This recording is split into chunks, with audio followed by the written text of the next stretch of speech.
Coach Mike here with another guided programming coaching call question. This one says, how come we do a lot more variations on the squat and bench than we do on the deadlift? We have pause squat, pin squat, 303 squat, pause bench, pin press, etc. And then for the deadlift, we have pause deadlift. There are a few reasons for that.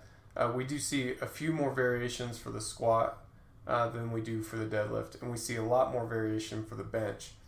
The first reason, probably the most obvious reason, is that there's just a lot more options for those lifts than there is for the deadlift. The bench in particular has a ton of articulations. First, there are incline variations. Anything from overhead to flat to decline even are all variations of the bench. You don't have that with the deadlift. You can't change your incline for the deadlift.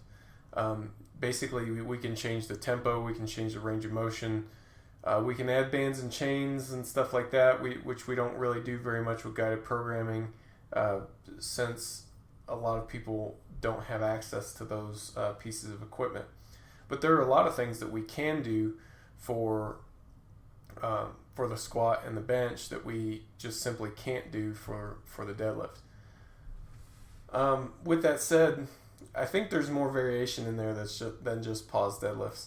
Pause deadlifts certainly make up a big part of our deadlift training, but that's because they're a really versatile movement, and it really gets at the core of what a lot of people need to keep their deadlift progressing. But we also have deficit deadlifts, and we have rack pulls.